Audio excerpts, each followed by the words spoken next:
pintarnya Bang DPS ya teman-teman, bahwa growth mindset tuh catat penting banget untuk teman-teman punya dan mulai diasah dari sekarang. Kalau dari Paragon sendiri Pak Miftah? Ya, jadi gini, di Paragon itu kita lagi membangun namanya tuh Seven Basic Identity.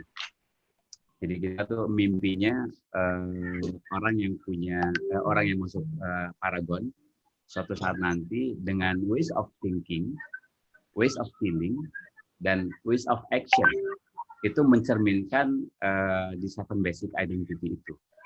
Jadi yang pertama ya, dia harus memiliki nilai rasa dan juga punya niat baik. Jadi in short ya, itu yang pertama.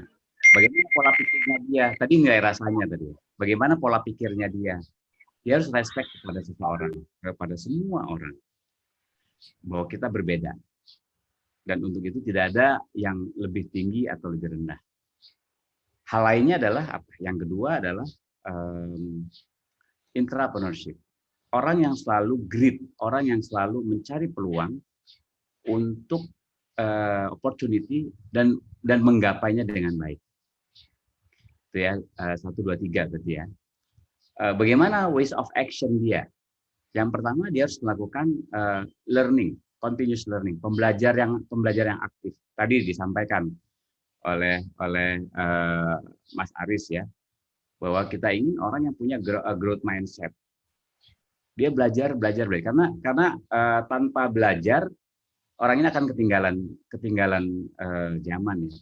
Kata siapa namanya tuh? Bukan orang kuat yang akan survive, tapi orang yang bisa berubah, makhluk hidup yang berubah, bukan dinosaurus kan.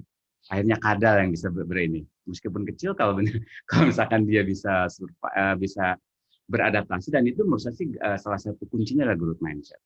Yang kedua adalah gotong royong.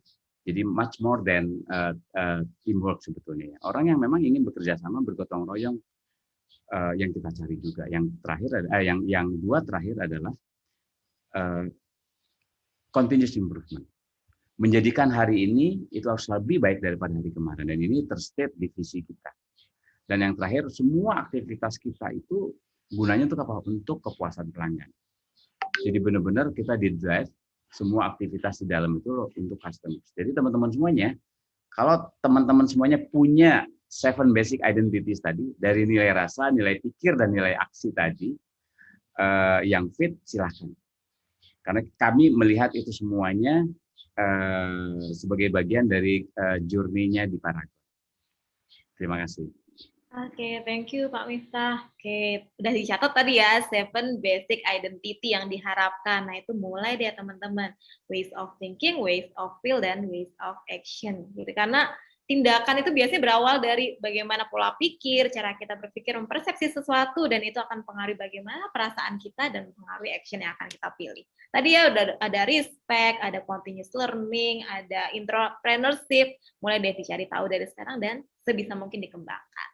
Oke, nah ini masih ada banyak hal nih Pak Aries dan Pak Miftah nih. Ternyata masih galau juga karena banyak peluang magang sekarang tuh kan untuk S1 ya. Terutama yang memang sekarang sedang di viralkan, sedang diupayakan oleh Dikti masih di S1. Apakah sebetulnya ada peluang nih untuk teman-teman di D3 untuk magang maupun bekerja di BBS maupun di Paragon? Gimana nih Pak Miftah? Oke, selain program-program magang yang memang sudah didesain ya, mengikuti requirement yang yang ditetapkan oleh Kemendikbud, kita juga tetap menerima sih. Jadi program-program magang baik itu SMK ya, biasanya di manufacturing, D3 gitu. Tapi itu sepenuhnya bergantung dari needs-nya para direktorat masing-masing. Jadi kita tidak bisa menetapkan, kita akan membuka magang misalkan 100, misalnya atau 10 gitu ya. Sangat dynamic, karena kami tidak ingin orang yang magang di situ akhirnya jadi tukang fotokopi gitu loh, 3 bulan for nothing. Kita nggak mau gitu. Tapi mereka benar-benar involved di pekerjaan hari-hari, meskipun juga administratif, tapi paling tidak pekerjaan-pekerjaan yang bisa memberikan added value. Oh, ternyata dunia kerja tuh ini toh gitu ya. Kira-kira itu ya. Jadi tetap kami dalam prakteknya juga menerima. Bahkan sampai sekarang juga ada beberapa yang memang magang di tempat kami. Sudah. Nah, disimak aja ya teman-teman, berarti ya artinya jangan terus patah semangat, kemudian menyerah begitu. Coba aja dicari-cari peluang dan kesempatannya ada apa enggak. Karena memang tidak bisa setiap saat dibuka, tergantung kebutuhan di masing-masing perusahaan ya. Kalau yang saat ini memang sedang banyak untuk S1. Tapi D3 farmasi, D3 teknik, jangan berkecil hati. Kalau dari PT Bank DBS sih gimana nih? Ya, mungkin mirip ya dengan tadi Pak Mita sudah sampaikan sebelumnya juga. Jadi secara ini kami nggak batasi apakah kita bisa nggak menerima D3 gitu ya. Cuma sekali lagi juga kami ingin memberikan pengalaman yang meaningful buat mereka ketika mereka di DBS. Jadi mereka tidak hanya mengerjakan administrasi gitu ya di tempatnya kami, tapi mereka juga punya pengalaman yang benar-benar nanti bisa berguna buat mereka ke depan, ke karirnya mereka. Jadi kalau D3, saya rasa kita nggak membatasi bahwa tidak boleh, masih diperbolehkan juga. Sama mungkin kalau di kami ya, karena kami bank yang berfungsi digital, itu mungkin lebih banyak difokuskan untuk D3 yang berguna teknologi, ya mungkin seperti informatika, ataupun komputer science, ataupun yang lain-lain. Itu mungkin kita masih bisa akomodasi gitu ya, karena kalau berhubungan dengan teknologi, kami memang banyak sekali posisi yang memang bisa dicoba gitu di DBS ya. Jadi sekali lagi sama dengan Pak Mita disampaikan, kami ingin berikan pengalaman yang meaningful buat mereka. Jadi nggak hanya sekedar membuka program permagangan, tapi benar punya manfaat buat mereka ketika mereka di tempat kita. Begitu Mbak Dia, terima kasih. Thank you Pak Aries. Nah, meaningful kata kuncinya nih. Jadi betapa berusahanya nih perusahaan-perusahaan tuh sebetulnya untuk memastikan teman-teman tuh saat magang itu nggak cuma gabut loh, tapi emang do something meaningful, valuable, yang akhirnya nanti juga akan meningkatkan value teman-teman nantinya begitu. Karena begitu teman-teman menghabiskan 6 bulan gabut cuma sekedar nunggu nilai, sayang banget begitu. Jadi teman-teman pastikan kalau memang ternyata melihat situasi begitu mentor-mentornya sibuk, maka inisiatiflah begitu meminta feedback, meminta masukan, dan bahkan meminta apa nih yang bisa saya support, apa yang bisa saya bantu, karena itu akan jadi value teman-teman nantinya. Wah, ini insightful banget nih dari Pak Miftah dan Pak Aries. Nah, mungkin masih boleh ya Pak Aries dan Pak Miftah? Boleh. Ya. Silakan.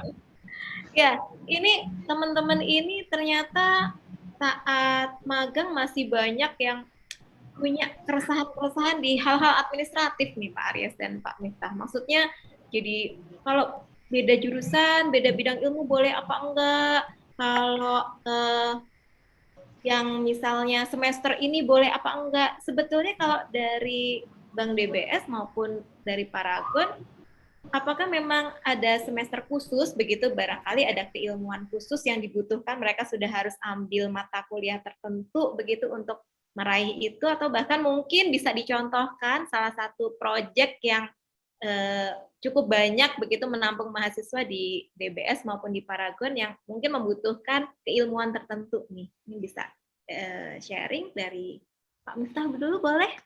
Boleh. Karena saya lihat banyak banget Pak proyek Paragon yang dibuka nih, lebih dari 40 kalau tidak salah ya. Iya. Jadi prinsipnya gini ya, dan ini terrefleksikan dari proses hiring kita sih. Ada banyak teman-teman yang background-nya teknik gitu ya, tapi berkiprah di HR. Ada banyak juga orang-orang yang, jadi kami tidak melihat, tidak melulu melihat background pendidikan sebagai salah satu prasyarat. Kecuali ada beberapa background yang memang memerlukan keahlian khusus. Contoh misalkan di research and development misalnya. Mungkin nggak bisa tuh anak-anak ekonomi masuk ke sana gitu ya, misalnya anak-anak sosial. Karena memang di situ dibutuhkan keilmuannya. Tapi mostly proyek-proyek yang kita garap itu paling tidak punyalah common sense, ability-nya, capability-nya gitu ya. Dan preference pasti ada. Tapi bukan berarti itu menjadi satu-satunya. Karena bisa jadi di masa lalu kita narik anak MT yang background-nya itu matematik, baik. MT untuk finance misalnya gitu. Kalau di HR mah banyak banget. Dari teknik kimia, dari kelautan, dari macam-macam, dari geologi gitu kan ya. Sampai dari sastra juga ada gitu. Saya sendiri dari fisika. Jadi buat kita nggak ada ya, kecuali memang nanti pada saat proyek-proyek tertentu yang memang memerlukan keilmuan khusus pasti akan di sana. Gitu ya. Thank you Pak Amin. Wah ini pokoknya yang penting coba aja dulu gitu ya. Jangan terlalu khawatir, cemas dulu. Coba dulu.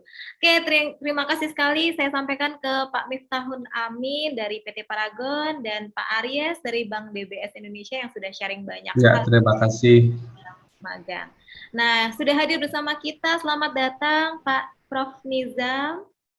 Silakan Pak Prof. Ini tadi banyak banget hal yang kita diskusikan dan mahasiswa ini ternyata ingin dapatkan, pengen tahu lebih begitu terkait program magang saat ini. Silakan Prof. Nizam. Oh iya Mbak Ria, sebentar mohon maaf ini Pak Prof. Nizam. Ini ada Pak Aris dan Pak Miftah. Prof. Nizam udah nggak asing sepertinya sama Pak Miftah dari Paragon. Assalamualaikum. Ini dua perusahaan ini juga Selamat pagi Pak Nizam.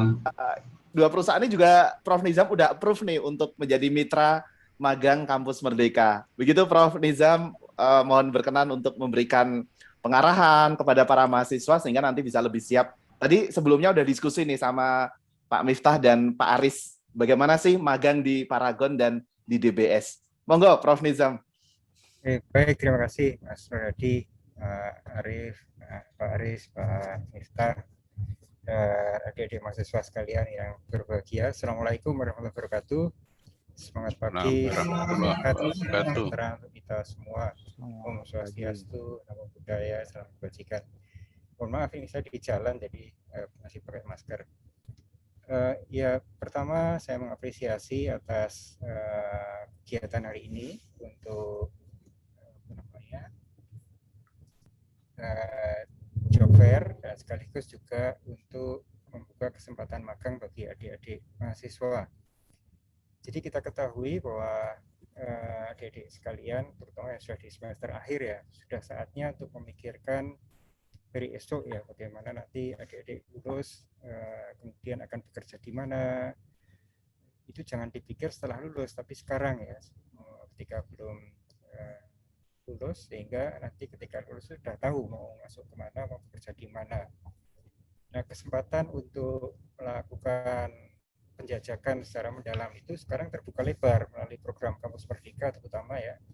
Adik-adik bisa melakukan penjajakan itu ketika masih menjadi mahasiswa, dan selama penjajakan itu adik-adik mendapatkan SKS atas kerja yang adik-adik lakukan di perusahaan. Jadi magang, tapi sekaligus juga semacam manajemen trainee. Jadi adik-adik mendapatkan pengalaman dan pembekalan yang intensif baik di sisi hard skills yang dibutuhkan di dunia kerja yang akan adik-adik sekalian masuki, maupun tentu yang lebih penting lagi soft skills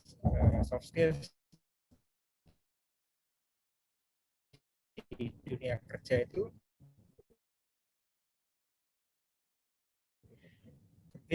sekalian. Hard skills, soft skills itu lebih siap, lebih terasa, maka program magang di industri, program magang di dunia kerja itu mestinya kita lakukan secara sejak dini, sejak adik-adik masih menjadi mahasiswa, dan dalam waktu yang tidak terlalu pendek.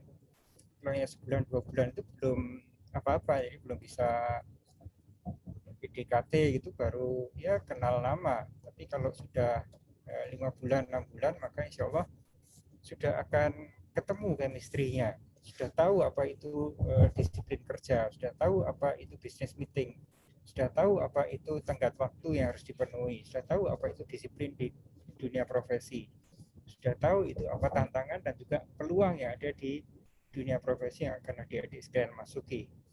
Sehingga nanti ketika, karena ini posisi adik-adik masih sebagai mahasiswa, ketika nanti